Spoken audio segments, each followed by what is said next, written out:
Good evening, everyone. My name is Bernice Floridian, and I am going to be your host for the evening. I am so excited to be here with y'all and talk about this really important topic, which is voting rights restoration. And as y'all know, in 2018, we voted yes on Amendment 4 to restore the rights of 1.4 million people in the state of Florida. And tonight's purpose is to find out, where are we now with Amendment 4? What has been going on as it has gone through the court system? So I'd like to start by asking some of the organizations who helped put this program together to introduce themselves and share a little bit about their organization. And I'd like to start with League of Women Voters. Hi, everyone. My name is Deb Kaufman, and I'm the president-elect of the League of Women Voters of Hillsborough County, which is a co-sponsor of this great event. I've been delegated to represent our league tonight by our president, Dr. Idalia Phillips, who was unable to be here. The League of Women Voters of Hillsborough County is part of a state and national organization whose motto is empowering voters, defending democracy. The League is a nonpartisan political organization that encourages the informed and active participation of citizens in government, works to increase understanding of major public policy issues, and influences public policy through education and advocacy. The League here includes members throughout Hillsborough County and has an active unit in Pasco County as well. The Hillsborough County League worked energetically on behalf of Amendment 4 by making the petition to place the amendment on the ballot available for signatures at all our major events prior to 2018, and holding educational events for county residents on the importance of this constitutional change. Since the passage of Amendment 4, the League has hosted 2 lawyer education events taught by Cecile Schoon from the State League, who is part of the panel here this evening. And we have held voter registration events and education to voters in key areas of the counties that we cover. Our members also responded to calls for action from the State League to communicate with our legislators and to voice our opposition to the legislation that eventually passed, creating barriers to returning citizen voting rights. Prior to the 2020 general election, Hillsborough League members sent postcards, texts, and made phone calls to returning citizens to encourage them to exercise their right to vote and to provide information on how to do so. We continue to develop partnerships with groups like those represented here tonight, as well as others in our community, to assist and support returning citizens, encouraging them to register and to vote. We're really looking forward to this evening's discussion as a way to enhance and expand our work with you in this important effort. Thank you all for being here. Wonderful. Thank you so much, Deb. Next, I would love to invite Diana Shanks from Dream Defenders. Good evening, y'all. Thanks so much for having me on. My name is Diana Shanks. My pronouns are they, them, and I'm so happy to be here with the Dream Defenders Tampa squad. I'm the lead organizer for Tampa Dream Defenders, and I'm so grateful to be here and so grateful to watch Bernice, one of our own, host this. Dream Defenders was formed in 2012 after the murder of Trayvon Martin, and we organize around issues of racial justice and specifically police and prison abolition. We were really honored to organize around Amendment 4, and we continue to organize around full voting rights, restoration, and full rights for returning citizens. We're a chapter-based organization, and our local Tampa chapter is working a lot right now and is very proud to be leading the effort in Hillsborough on opposing House Bill 1. So please follow us and send me an email if that's something you'd like to get involved in. And I will pass it back to Bernice. Thanks so much, y'all. Awesome. Thank you, Diana. And last but definitely not least, we have Ms. Hiba from CARE Florida. Good evening, everybody. Bismillah. It's really a pleasure to be working with such amazing people and organizations and hosting a panel of wonderful individuals and experts who will educate us on Amendment 4. You know, we all know, my name is Hiba Rahim. We don't all know that, but my name is Hiba Rahim, and I work for the Council on American Islamic Relations in Florida. It is, CARE Florida is the state's largest Muslim civil rights and advocacy group. And as a faith-based civil rights group, we are guided by our faith in our actions. And Amendment 4 spoke very loudly to us because we're taught to counter injustice in any way that we can. We're taught to, if we see an injustice, to counter it with our hands or with our tongue or with our hearts. And we're taught that that's the weakest of faith. And when you see voting rights being stripped from individuals, from returning citizens, deliberately to disenfranchise people, to take away rights that really belong to individuals, to see that Florida is one of only 11 states left in the nation that has not returned voting rights to individuals is a grave injustice. And we are called to at least speak and educate and empower individuals, and at the very best to motivate others to stand up and speak out and take action. And that's why we're here today. And we certainly hope that this panel brings a great amount of information and motivation to continue the fight and see that we bring positive change to Florida. Thank you very much. Awesome. Thank you so much, ladies, for introducing your organization. I just realized we're a group of women who organize the event. Yes, next month is Women's History Month. We'll have to do something for that too. But I would love to bring in our panelists for the evening. And I'd like to start with introducing Ms. Cecile Schoon. Cecile Schoon is the first vice president of the League of Women Voters of Florida and a past president of the Bay County League of Women Voters. In that capacity, she is the chair of the State League efforts on the restoration of rights and for healthcare. She is an attorney by profession and a longtime advocate for social justice. Welcome, Cecile. How are you doing tonight? I'm well, and I am impressed with this group of activist women. I'm looking forward to hearing what everybody has to say. Awesome. Awesome. Thank you so much. Alrighty. Next, we have Ms. Connie Burton. Ms. Connie Burton is a community activist and presently serves as the chairwoman of East Tampa Community Advisory Committee. Connie has a long history of organizing. If you're from Tampa, you know Ms. Connie. She organizes around issues that have a direct impact on people of color. Welcome, Ms. Connie. How are you doing tonight? I'm just excellent and just very honored to be here, because we are going to be speaking to something that is having a direct and has had a direct impact on members of our community. And Amendment 4 speaks to the heart of people having real connection to dignity through voting. So I'm happy to be here tonight. Wonderful. And we are so grateful to have you on with us. So thank you. Lastly, I would like to introduce Neil Vall. Neil Vall serves as the Deputy Director of FRC, the Florida Rights Restoration Coalition, and he has more than 25 years of experience working as a public servant and community advocate. Valls is the author of the book Into the Sun and speaks to local, state, and federal organizations about his work on Amendment 4 in Florida and the experiences that led to and followed his felony conviction. Welcome, Neil. How are you doing tonight? I am doing fantastic, Bernice. I am doing even better knowing that a couple of my favorite people in the entire world, Cecile and Connie, are on this panel, and that we get to talk about important things that not only touch on, criminal justice reform and voting, but talk about deep issues about how we see each other as people and what humanity means in the public square.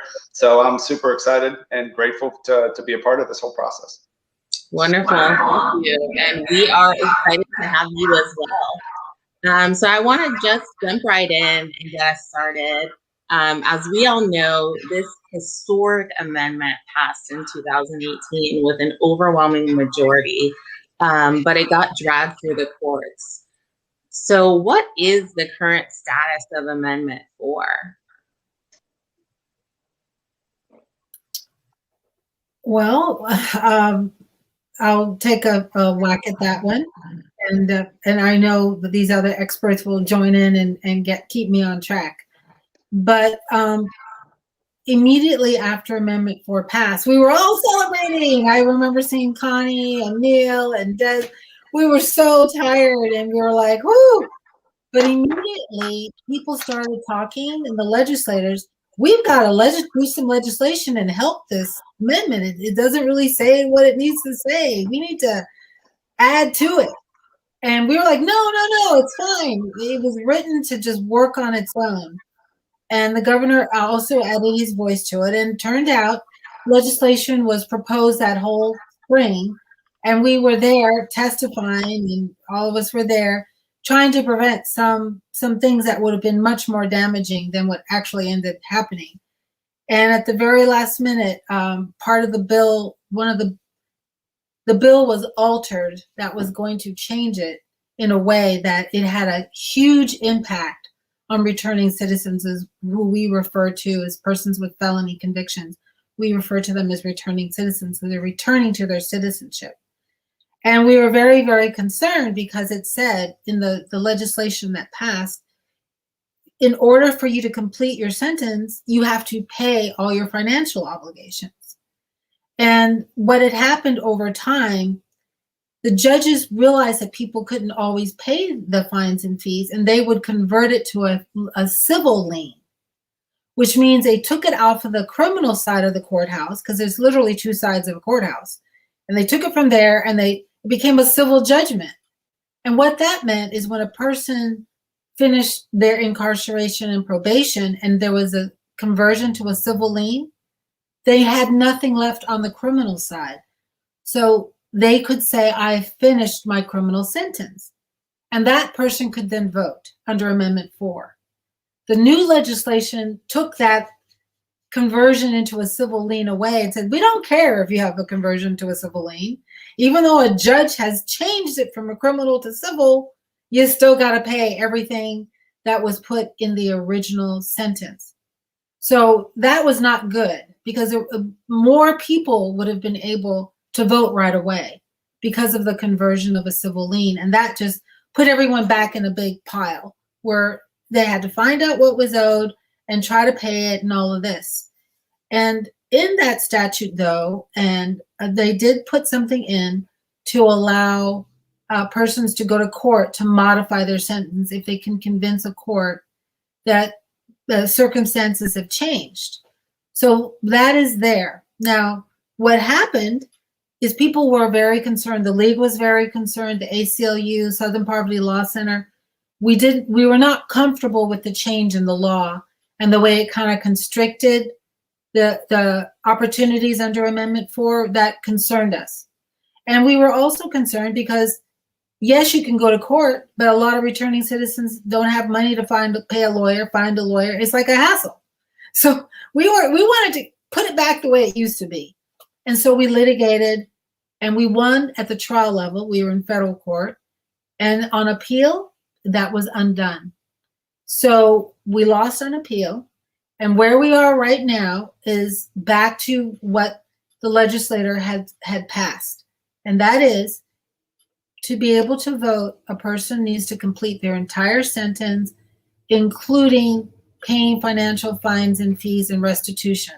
So that's where we are. And there's a lot of organizations, and I'll let Neil take over from here, that are trying to help people to accomplish that goal. But that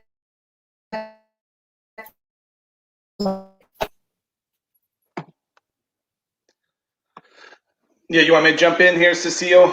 Yeah. Thank you for that. And Bernice, great question. I think as it relates to Amendment 4, a couple things just to keep in mind. And one thing that I definitely try to bring to the conversation is encouraging folks to look at this through the perspective of the returning citizen.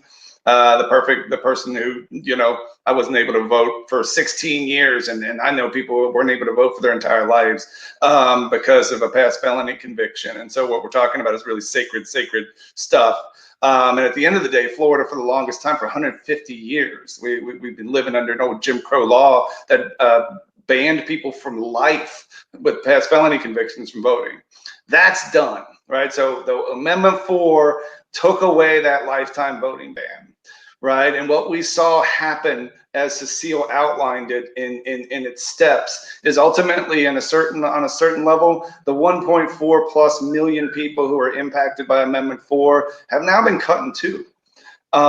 You've got 600,000, 700,000, 800,000 people who are eligible to vote right now.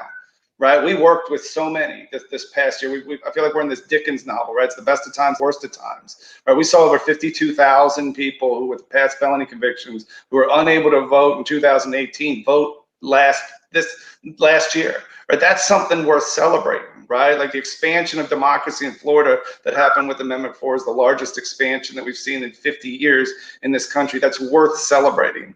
And the headwinds are real. And how wonderful would it be to have a government that would work with us to encourage and tear down barriers so that people could access democracy, rather than have the situation that we're in which there's lack of clarity and there's real challenges to try and get folks registered into the polls. But I do think it's important to talk about both sides of the coin, right? Because hope is what passed Amendment 4, and we continue to be in a moment in which hope can continue to get the hundreds of thousands of people who right now are unable to be eligible to vote because they owe financial obligations across that finish line, because that lifetime ban is gone.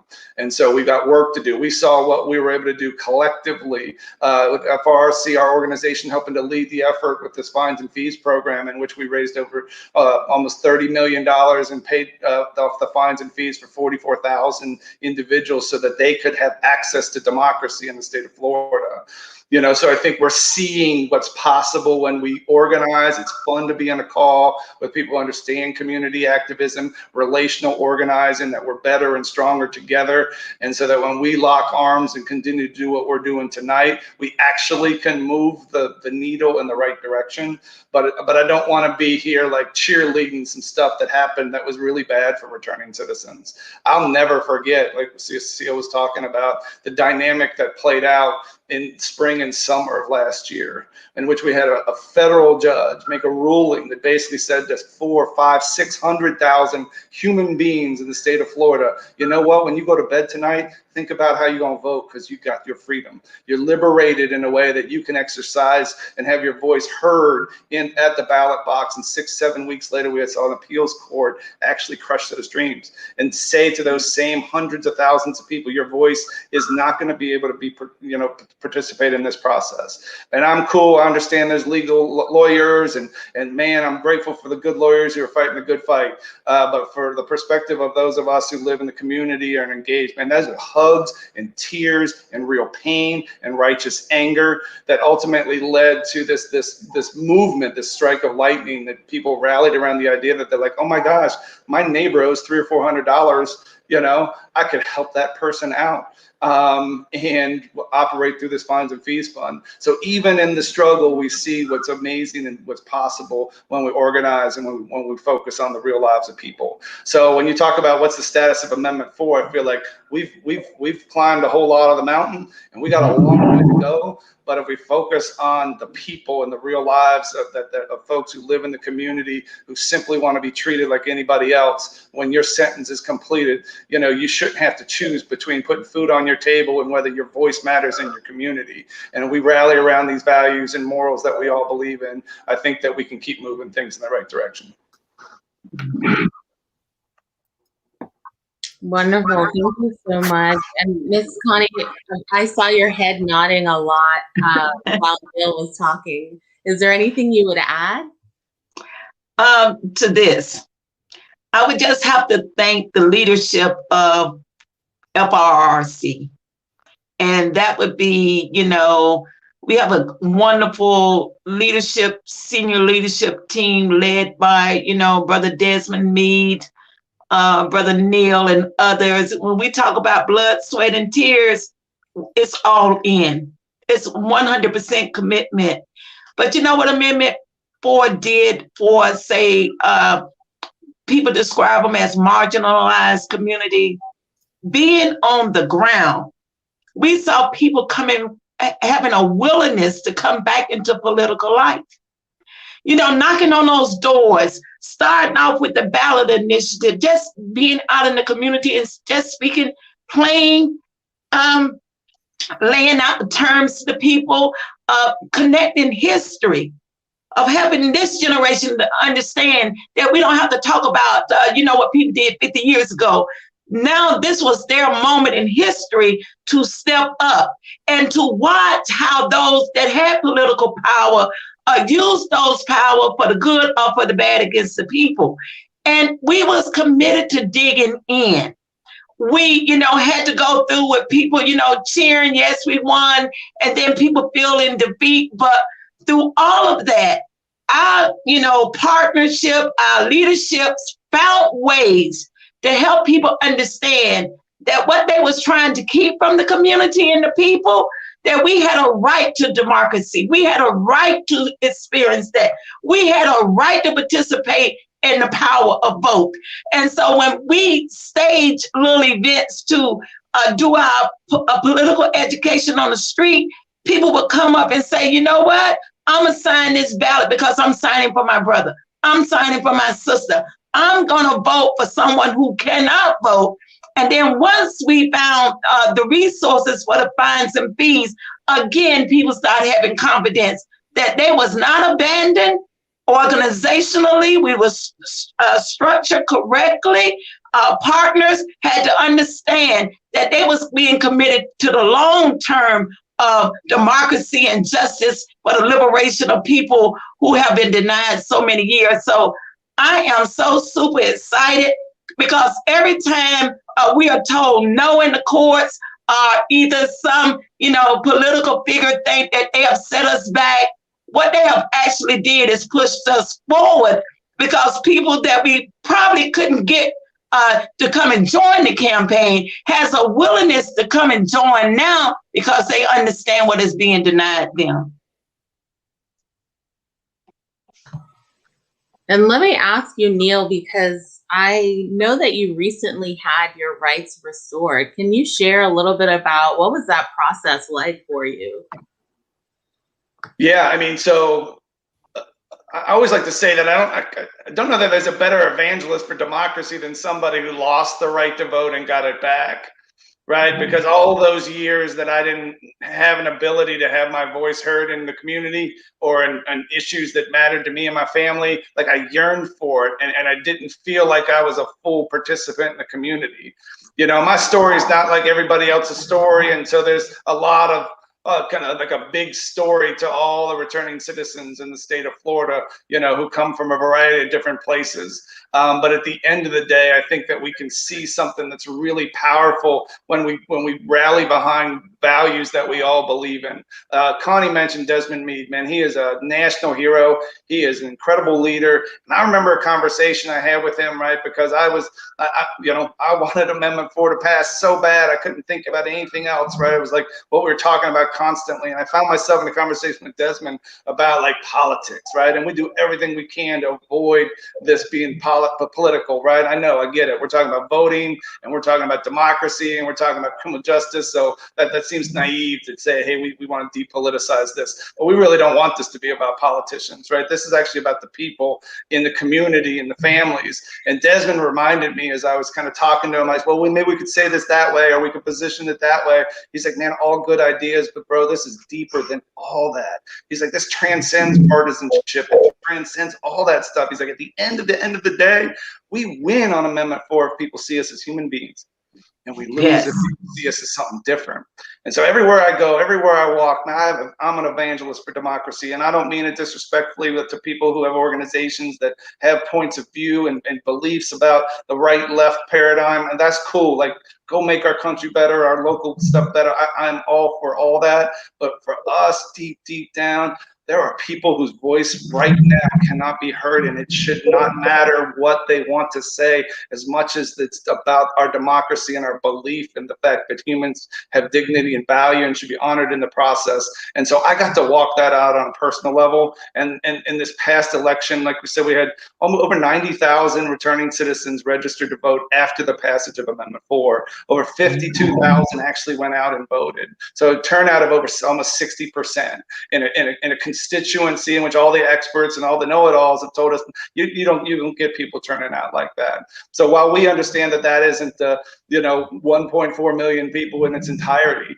we weren't in this for one cycle. We weren't in this for one moment. We're in this for the long haul and the belief that everybody's voice matters. And we see this march taking place. And I got to see that in October and November as we went to all across the state. We had these buses, and all we did was celebrate democracy with people. You pop that bus in. I got to hang out with Connie, so many times. I mean, you just show up, returning citizens, man. We have that little bond. We're like, man, you voted for the first time. I heard somebody I hadn't voted since JFK, right? We had a woman, Barbara, man, she registered to vote, and she brings me to tears just thinking about her story. She registered to vote, and she told our canvassers, all I want to do is have my voice heard, right? And she had been told by her doctor she had 6 months to live, right? And here she is, she's clamoring for and telling her family she wants to go vote. Now, the story doesn't end well, to be honest with you, because 4 days after she registered to vote, she passed away. But we shared her story like she was the flame that kept this whole thing going, at least from the FRC perspective, all the way through the election. It's the barbers out there. She didn't want to go meet a celebrity. She didn't want to go travel. She didn't want to go eat some nice meal. You know what she wanted to do? She wanted to vote. And her sister actually took the urn with her to go vote. And we got to celebrate with the family about 2 weeks ago in Vero Beach in Indian River County, where we were able to work with the local supervisor, and they gave Barbara a posthumous voter certificate. And to spend time with her family, it is hard to not see what we're talking about tonight from the perspective of real deep values and then belief in democracy. And if you saw what happened on January 6th, and I get it, I'm going to shut up now because you get me going, I get all passionate, I'm sorry, but democracy itself is at stake in our country. And I think it's really important for those of us who are democracy activists to be for democracy itself. Like, we are for people's voices being heard, even as we interact with organizations who are going to focus on like, hey, well, what you going to do with that vote? And we have opinions on that too. But I'm just really grateful for this conversation and the ability to talk about what my experience was like getting that vote back, because this is what I dedicate my life to, is the ability for people to engage in democracy. And I wouldn't be doing that if I hadn't lost it.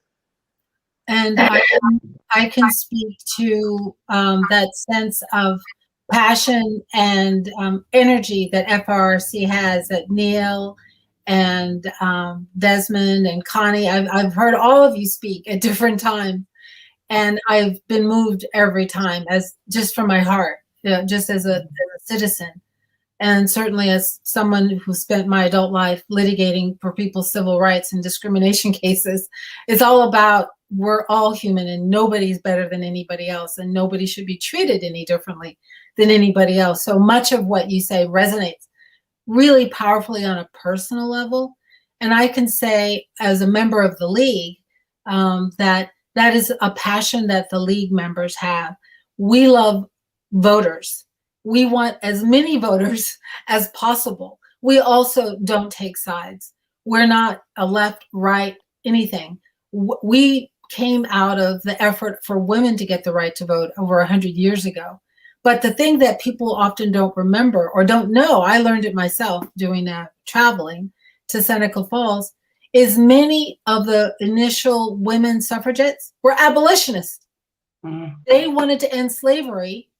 They were so upset about slavery and atrocity before God, they wanted to speak outside of their home. And some of the men folk were like, honey, go back in the kitchen.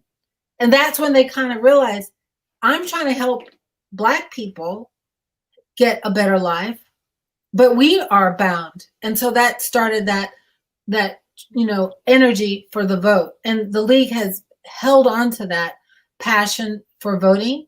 And what we've done with that is we worked alongside FRRC, many other groups, to educate people, to get them to sign the petition, to put it on the ballot. And you're right. You would talk to anybody and they would say, most people would say, people need second chances.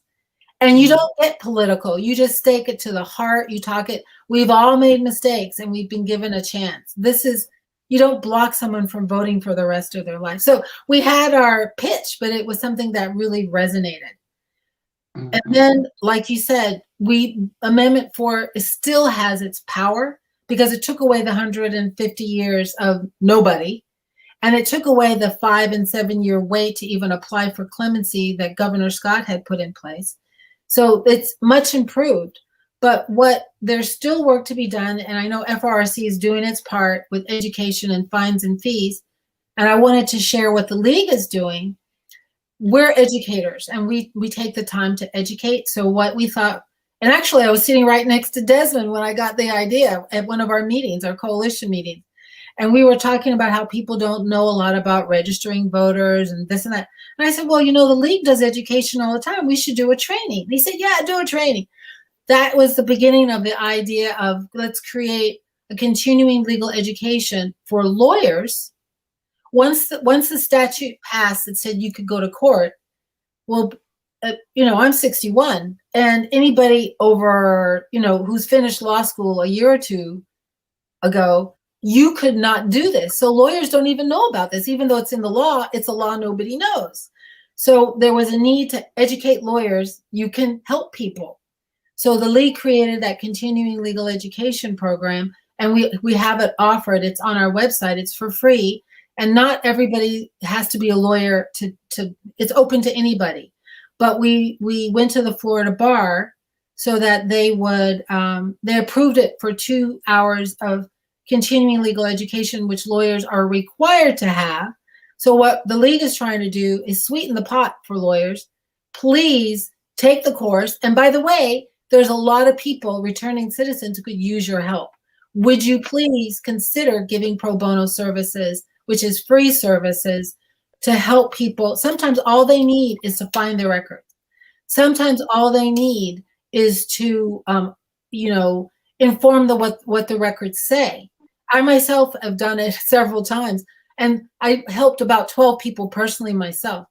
3 of those people, Neil, didn't even have felonies, but they didn't know. They were not voting. They didn't know it had been dismissed or pled down or to a misdemeanor or null pros, which means it was dismissed. So just going to, someone with a legal ability to read it, we're able to help. So lawyers out there and volunteers out there, finding the records and reading the records for many of the people is the first step. And sometimes that we found people own $25. Well, most people can pay $25. So there is a way for people to get information and help. So we have a hotline, 407-710-5496.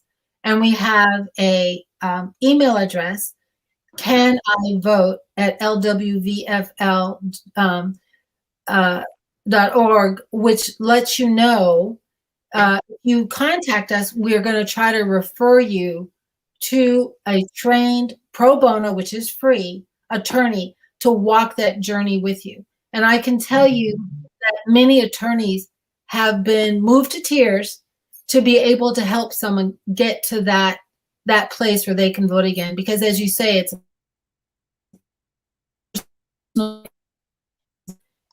been making decisions about people you love, about yourself. So we're there with you. And can I share this as well? Cecilia, you and Desmond was probably, connected together in wavelengths, because we've been able through NFRC, been able to put together a team of volunteers. They said people that's most impacted, some connected to the pain, will want to rush to receive the remedy. You know, how we gonna fix this? So tons of volunteers stepped forward and said, hey, let's create a phone bank. Desmond's leadership. So the phone bank was created. Fines and fees. I'm sorry. The fines and fees department was created. People came out. They wanted to participate, and you know, we put together a team that was able to go and knock doors. Are you registered? Do you have fines and fees? Turn in cards. You know, it's just been a beautiful experience. And that is what kind of like pushes, keep fire up under my feet all the time.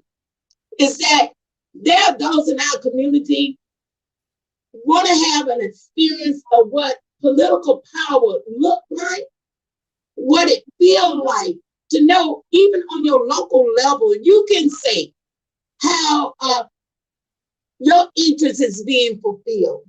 And when we see this is happening community, city by city, then we will be able to have some final achievement. But I just been like, in our last big push that we had with fines and fees, and when Neil was talking about that story, I could tell you about full-grown men that came to some of our sites in tears and said that they thought it was all over for them. That this was going to be their first time coming home from prison after 20 years of doing their time, that they was able then to go back to the ballot box, to the poll, and participate and feel that they was walking down the valley of what citizenship should feel and look like. Thank you so much, all, for sharing on that. And we have a few questions from folks on Facebook that we're going to put up on the screen here. So Kieran says, hi, Kieran. Kieran says, while canvassing last election, I met a gentleman who hadn't realized Amendment 4 had passed and there was financial assistance for the fees, but it was too late for him to have registered to participate in the November election. What kind of outreach is going to inform returning citizens? I can take a crack at that if that's all right.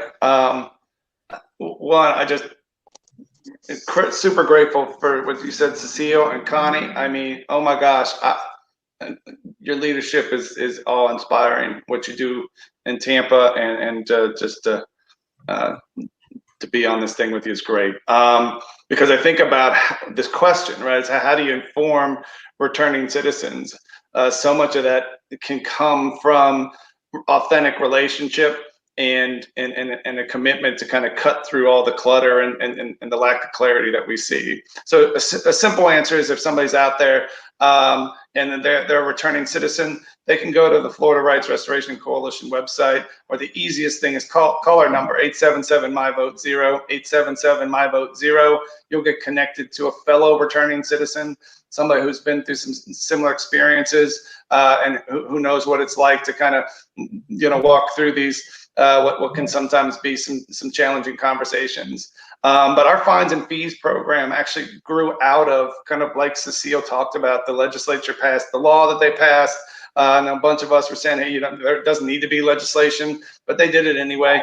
And included in that legislation was some language that allowed people to have access to the courts. Again, like Cecile said, not everybody's going to have access to the courts. But I'll back up what Connie said as well. When you're the person impacted by the legislation, when you are the returning citizen, like this isn't a political science exercise, right? We get up every day, put our work boots on, roll up our sleeves, and you got to get to work because people's lives are impacted by this stuff. So we immediately began talking to various judicial districts to see how we could get access to the courts. And in that process, it became relatively practical.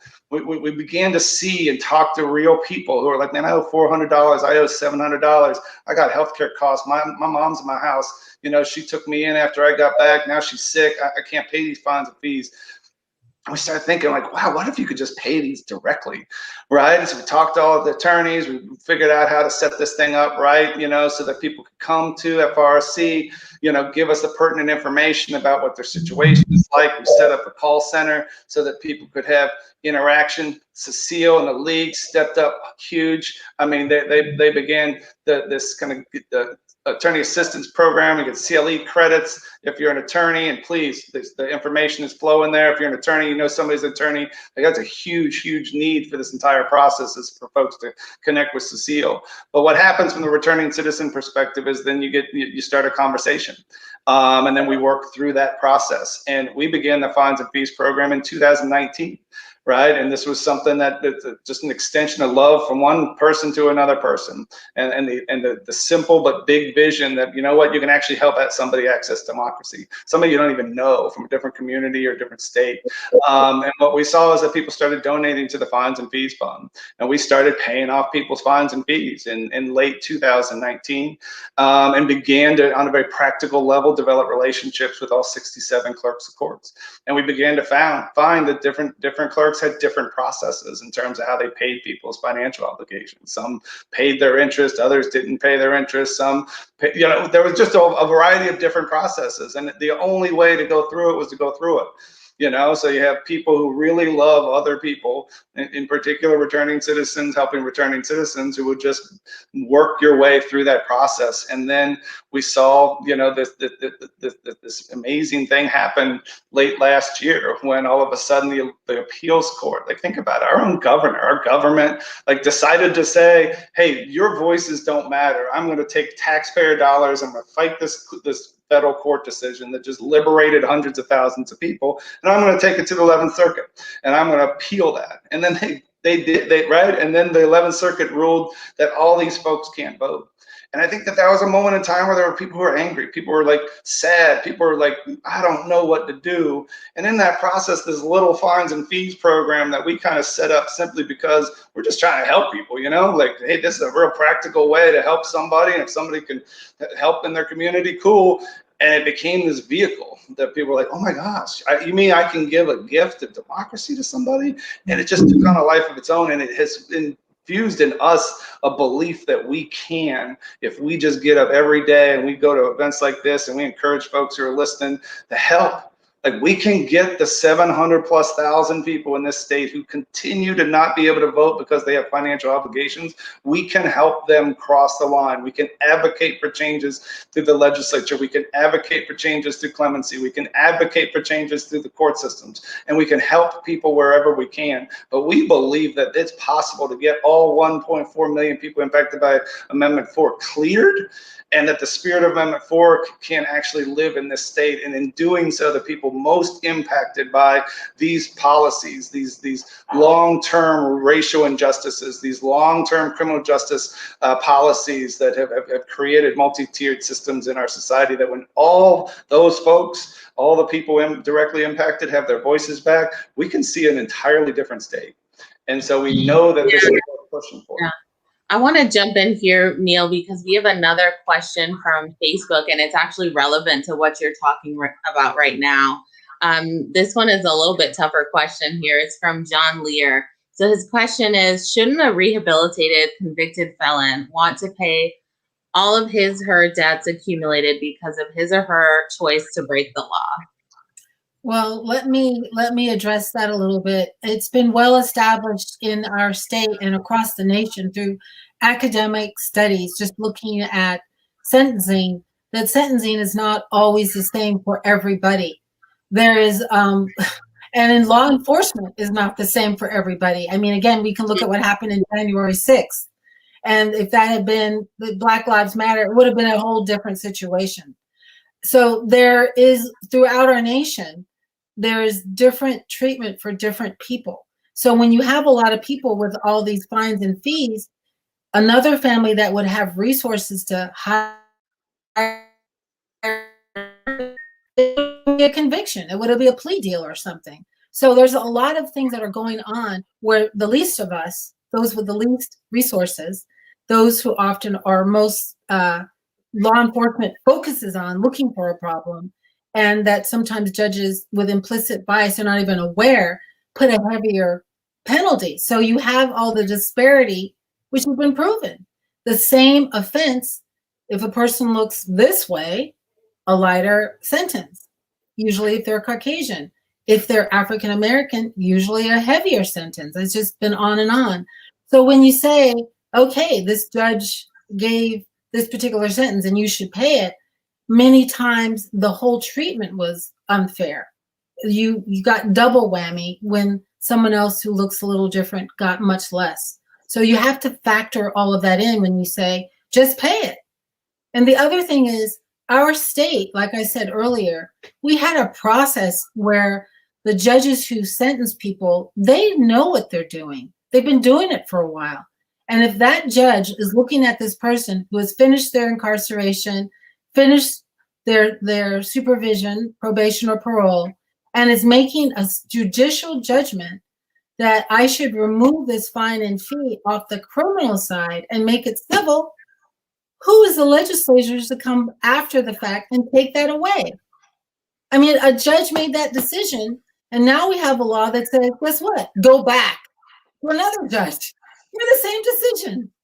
That was already made on the cases with the civil lien. So, are we being efficient here when in many of these cases, a judge had already looked at this person, knew all their details, and made that judicial decision based on all of their experience and knowledge? That's been wiped away with the new statute. But there's a process there that says, hey, you got a civil lien? We don't care. Go back to court again. Take up more judicial time. Find a free lawyer or pay someone to do it and come off your job. Do all of that to do what had already been done. So when you look at the equities or the fairness of what happened with the statute, it's very concerning because, again, fines and fees and punishments have not been meted out equitably across the board. And so you have that bias there. And then when judges made the decision to convert them to civil liens, the effect of the conversion to a civil lien has been removed. And again, we're going back to court to do what the judge had already decided to do. So that's the situation about, is it fair to require someone to pay all their fines and fees to be able to have a fundamental right to vote? I don't think so. Yeah. I thank you for answering that question, Cecile. And I have another question for y'all regarding registering to vote. We've been talking about, folks registering and the issue with the fines and fees.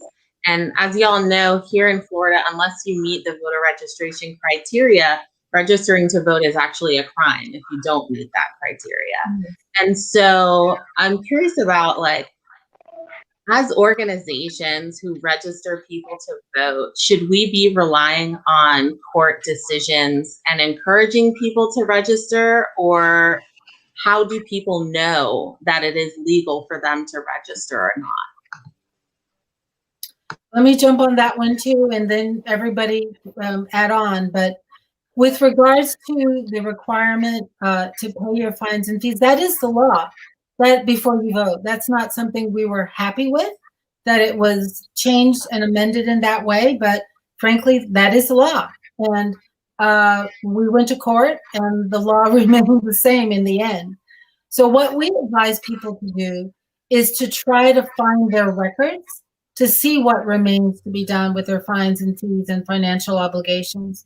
If they have any problems with that, they have alternatives. Like Neil said, they have the FRRC that has a whole cadre of trained, loving people who have many times have had a similar experience, who can help them and advise them if they can go into the fines and fees program, or if we have a lot of people who just don't know.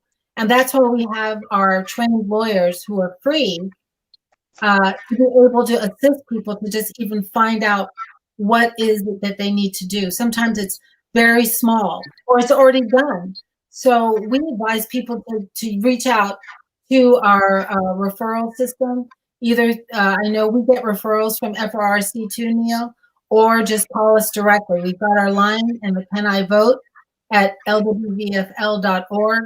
Just reach out. We have volunteers and we have lawyers who are super excited, really jazzed to try to help people because voting is such a fundamental right. And that's something that many lawyers want to take joy in helping others to get to that place. So there are things that people can do if they don't know. And I also wanted to say there is another system that a person can ask for an advisory opinion from the Division of Elections. It's on their website. And it's a form, and that's actually something that came from the litigation, Neil. So we got another benefit from the litigation. That didn't exist prior to the litigation and the pressure of bringing out how hard it is for people to find their records, understand their records, and then conflicting records. All of these things are out there for people when they want to find out. And so the state said, oh, okay, we see your problem. So you can ask us and we will tell you, you present your case to us, we can tell you whether you can vote or not. So there's a process that doesn't require going to court. It's not well known because, again, it didn't exist. It wasn't in the legislation. It wasn't in Amendment 4 itself. It's something that the state came up with in response to the litigation. But it is there, and it is an opportunity for people to get the state to tell them what they need to do or whether they can vote. So it's work, and it's not an immediate answer necessarily, but there are pathways for people to get that help.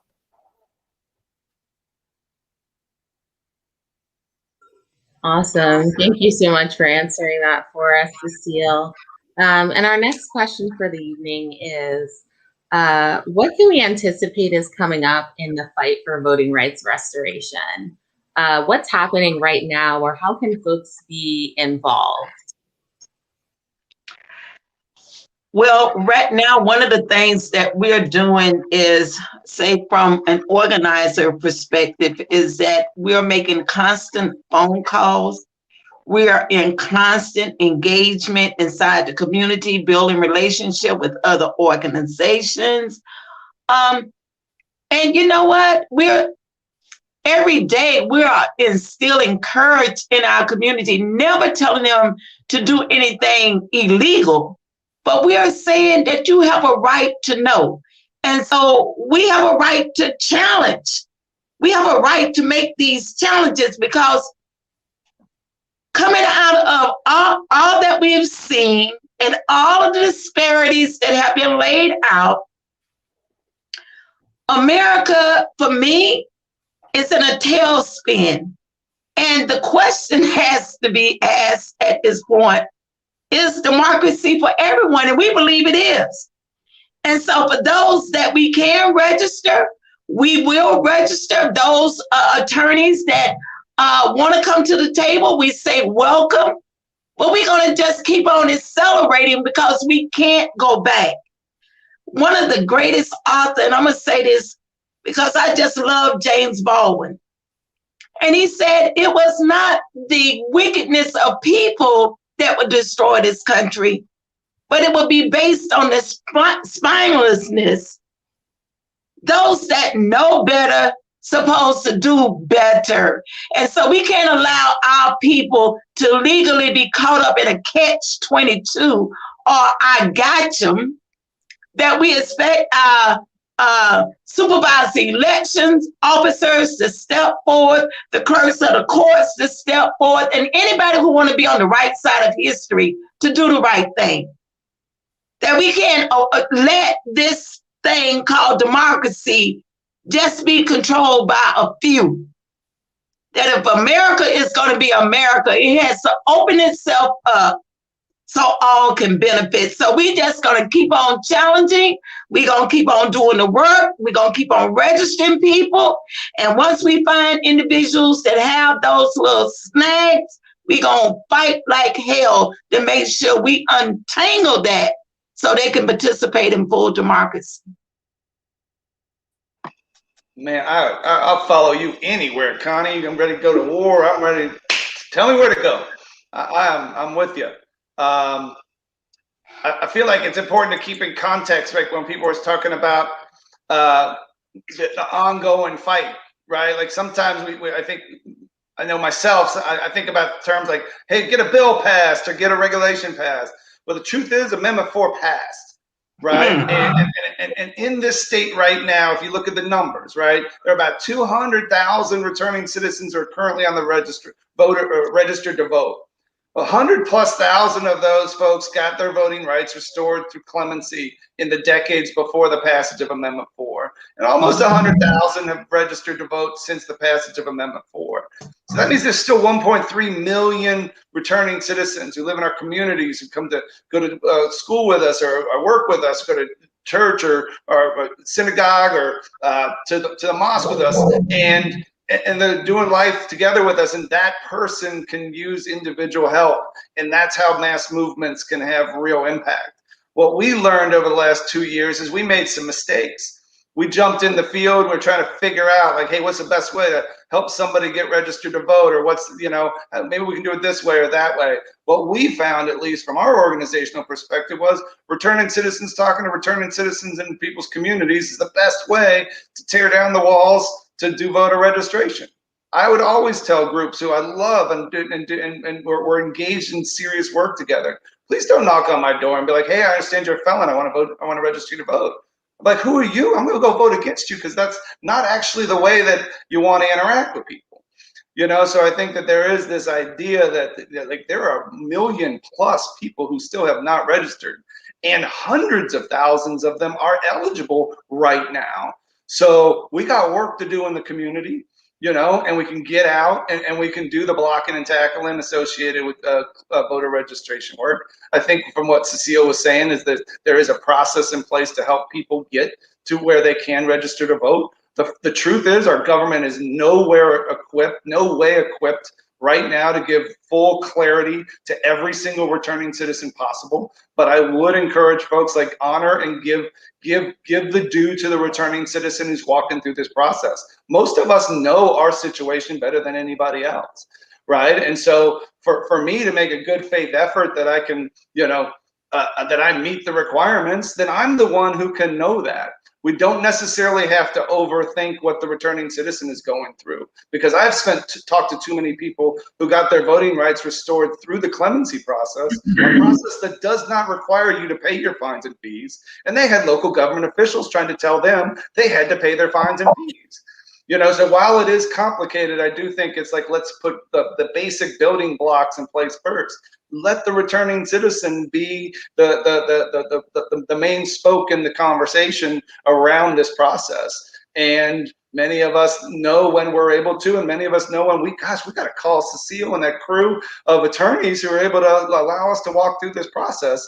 Because I have some questions about my specific circumstances. And in doing that, we can make a lot of progress, because we believe we can look at what happened last cycle with all the mistakes and challenges we made, and we don't believe they're mistakes, they're learning opportunities. So we learned in that process. We think that collectively we should be able to wildly expand the electorate based on what we were able to do just in this last cycle and what we've learned in the process. So we encourage anybody to get plugged in, call FRC, and I think in particular right here, right now, reach out to the league.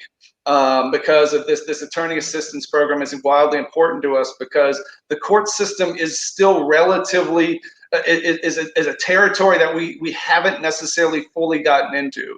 I can say that if you go down to like the judicial district in Miami-Dade, almost 1,000 returning citizens had their voting rights restored through the judicial process of a modification program. And so it showed us that by getting people in front of the courts, and I agree with Cecile, and I'll always say it, not everybody has access to the courts, right? But if we can flood the zone in our local communities with whatever tools that we have and the love that we have for our neighbors, we can help returning citizens get into the courts. We can help returning citizens get their fines and fees paid. We can help returning citizens get through the clemency process. We can push our elected officials to change policies where needed. But when we do it all together, last year was a success from our perspective, because the a stadium full of returning citizens who couldn't even vote 2 years before voted. But that's just the beginning. And so we want to encourage people to get plugged in and get moving. And Bernice, can I say one thing to that person who asked a question about fines and fees, right? I embrace those kind of questions. I believe that like one of our challenges in the public space is that we don't allow for diversity of thought, and we don't allow for, real conflict to happen. I appreciate that question. I'm assuming it comes from somebody who, wants what's best in their community, right? Because I think all of us go to bed at night. None of us want to have any crime happening in our communities. And we should be real about that process that somebody goes through. When I broke, when I hurt my community, right, restoration was necessary on a lot of levels. So for me, of course, I wanted to help in the restoration process, including with the financial obligations that I own. I just don't know that the right question is whether the person wants to do that or not, as much as whether they can or not. Because I think that what we've seen in the court decisions, especially in the Hinkle case, was that 700,000 people were using public defenders. They clearly showed that they had no ability to pay any fines and fees. And so what we're doing is creating a two-tiered system around a fundamental right, democracy, our voice in our community, that literally hangs in the balance based on how much you make or don't make. And so while I'm cool with the guy's question or the lady's question, and I can connect with that on a certain level because I believe in restoration, and I think that people who are able to reintegrate in the community can make great neighbors and help create safer communities. And so we should talk about what it means and what your mindset's like when you get off community supervision or you come out of incarceration. But what I think is really important is when you understand how systems work. And we have a system in the state of Florida that creates a dynamic in which poor people are not able to vote right now, while somebody who went through the exact same system, somebody like I had means to money, so hey, some white dude with some cash was able to work and pay off his stuff. Well, there's other people who might not be able to do that. And I think that we have to be able to talk about that too. And that involves being able to address a question like that just head on without thinking that, that came from a bad place. I'm hoping that that person actually just wants to live like anybody else. Yeah, thank you so much for sharing that. And we have a question from Facebook I want to bring up. This question's from Nancy Weiss. Nancy asks, what can ordinary citizens do to help returning citizens? Are there any ongoing fundraising campaigns for the public to donate to help pay fines and fees? Yeah, I mean, I'd love to jump into that. Nancy, thank you for that. That was a great question. And for organizations like ours who know that like resources matter, all of us live in the real world, right? Where in order to pay for somebody's fines and fees, somebody else has got to be able to say, I want to help that. If you go to the Florida Rights Restoration Coalition website, there's our fines and fees program. Nancy is right there. There's an opportunity to either sign up because you're a returning citizen who wants some help, or for somebody to donate to that program. That program has not stopped. We are continuing to operate that.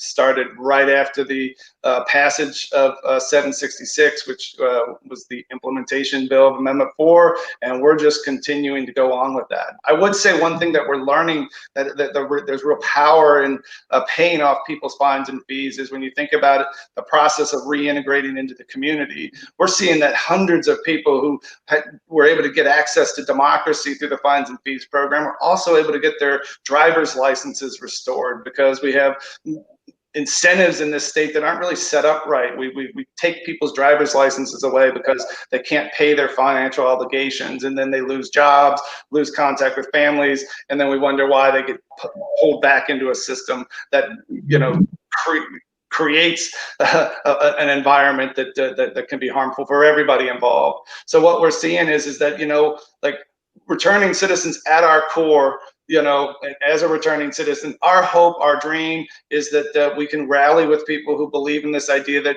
when our sentences are completed, we should be treated just like anybody else, right? No new wage law that treats returning citizens in a way that you don't get paid minimum wage. We don't need we're not asking for special bunch of anything. Our hope is that to rally around this simple idea that, hey, when you're completed your sentence, you're just like anybody else. And so that paying off those fines and fees is huge, because in a very tangible way, when you're trying to re-enter the community and you owe thousands of dollars, you can't get access to credit, you can't get access to an apartment because of that, you can't get, like, it puts this, you know, anchor on around you that's just going to drag you down at exactly the moment you most want to succeed and you most want to reconnect with your family and your community and live out these dreams that have been put on hold because of the consequences of, well, a whole lot of things. But I just share that with you, Nancy, that if that's something that you're thinking about doing, that fines and fees program is a life-changing opportunity to get involved in this movement. And I appreciate you asking the question.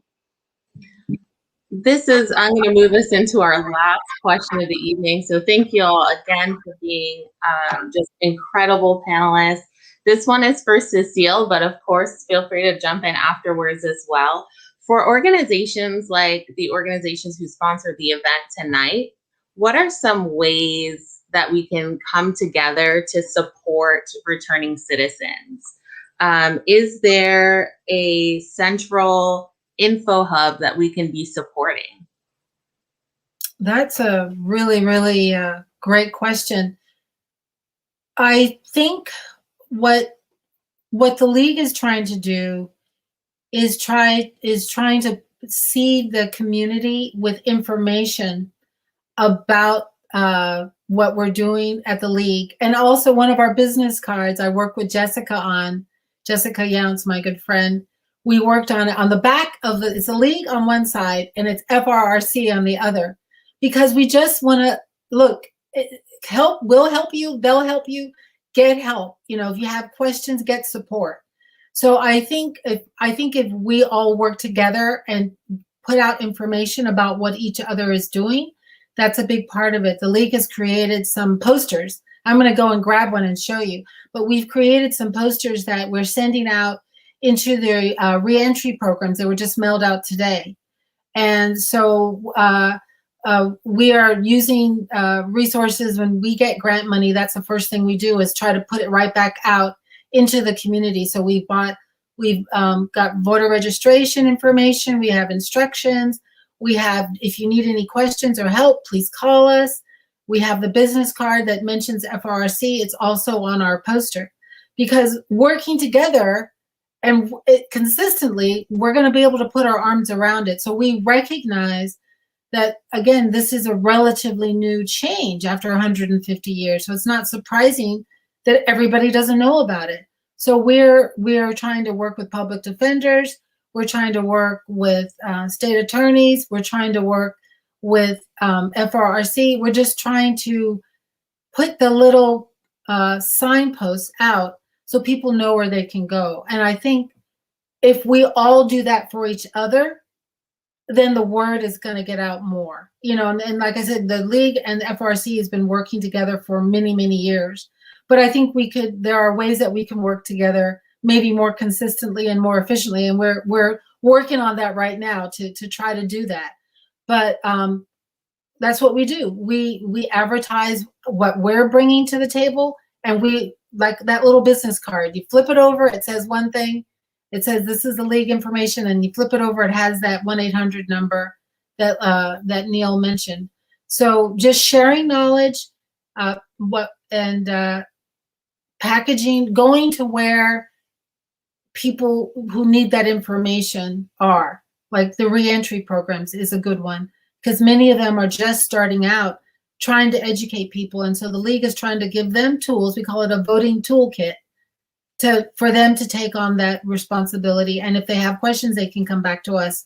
And again, we send the business cards with FRRC, so that most people have heard of FRC, but we let them know, you know, just here, give the business card out, because it gives the returning citizen, because it's their decision to reach out to, it gives them an opportunity to look and try both and see which one is most able to help.